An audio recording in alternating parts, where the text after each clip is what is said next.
This video is for people who are thinking about buying a home, whether it be your first home or your second home. Things are a little bit different in the year 2021, so I wanted to fill you in so you would be ready and able to grab that perfect home when you see it. One thing you need to understand is that right now it's a seller's market. That means that when a property comes up for sale, if it's priced right, it goes right away. So the first few people that come in and see it put a bid on it and it is gone. Which means if you're not ready, if you haven't prepared beforehand and you come in and you find your perfect home won't be available by the time you're ready. So how do you get ready? That's what this video is about. Well, the first thing that you need to do, and most people understand that, is you have to save up money so you have a deposit on your home. And your deposit needs to be about 3% of the value of the home if you're going for an FHA loan.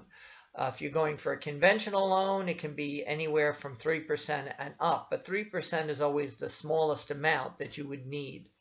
The other thing that you want to do is you want to be able to look better than the other potential buyers. So you need to have a few things prepared ahead of time. One of those is your pre-approval from a mortgage banker or a mortgage broker. So besides saving up your down payment, you also want to save probably 3.5% of the amount of the home that you're buying for your closing costs, because people who can pay their own closing costs and don't have to roll it into the mortgage are more attractive to sellers than people who are trying to put their closing costs into the cost of the property itself. So saving up money for a down payment, about 3%, saving up about 3.5% for closing costs help you to be way ahead of the competition when you're going to get a home. After that, the other thing that you want to do is go to a mortgage banker or a mortgage broker and get a pre-approval. That's a process that you have to go through, and you want to have finished that process before you find your dream home, because if you find your dream home and you haven't finished that process, someone else will beat you to that property. So how do you do that pre-approval? Well, you could go to a mortgage broker or a mortgage banker. If you don't know of one, you might want to find a local real estate office and ask them, or a realtor that you know. They can usually point you in the right direction of some good mortgage bankers or brokers to look into. And when you go to the mortgage broker, they're going to want a few things. They're going to want 2 months of your bank statements so they can see how much that you have saved in there. They're going to want to see your W-2s for about 2 years, related to your filings with the IRS, your W-2s. They're going to want to see your pay stubs for 30 days at least. So you want to save up all your pay stubs and not be throwing them away right before you're going to your mortgage banker or broker. And they're going to, of course, need to see some ID, usually a driver's license. They're going to run your credit report. Now, don't worry about them running your credit report. It's not the same as when you're looking for a car and they run your credit report. That hurts your credit. Or if you're looking to purchase some other product that is going to be depreciating asset, it's going to hurt your credit. But if you're going for a home, it's not going to hurt your credit too much to have your credit report run by the mortgage banker or broker. And it's necessary, so you need to get that done.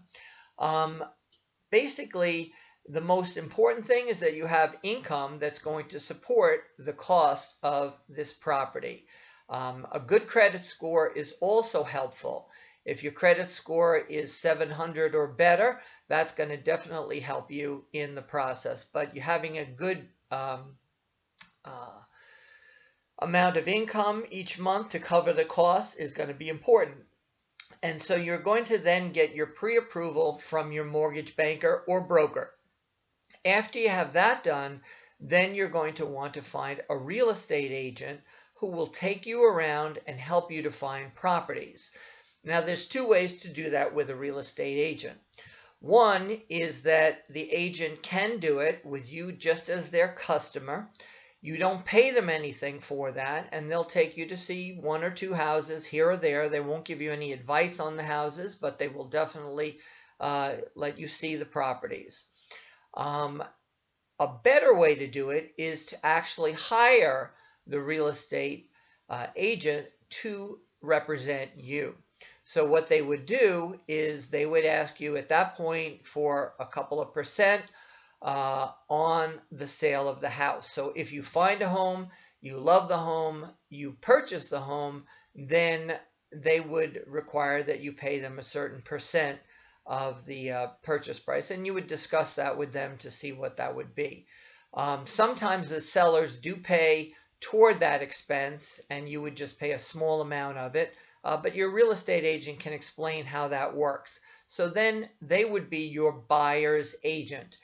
If they're not representing you specifically, then they're just a broker's agent, and they're taking you around as a courtesy to see some local properties.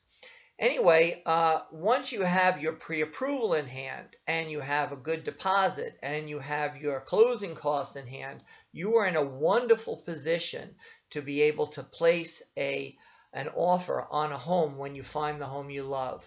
But if you're missing any of those pieces, someone else is liable to beat you out. So I recommend that you follow the procedure that I said. Save up money for your down payment, save up money for your closing costs, then go to a mortgage banker or broker and get your pre-approval letter, and then go see your real estate agent to start seeing properties. If you're dying to see properties right now, I recommend going to some open houses and also looking on Zillow and seeing what things are available there, or looking on MLS.com. You can find, look at different properties there. But as far as seriously looking for your home, wait until you actually have those papers in hand and the funds saved up. And I'm sure that the mortgage broker or banker can explain a lot more in a lot more detail to you than what I did, but I think that gives you kind of an idea about where you need to be to position yourself to be able to grab that new home that you love. Good luck.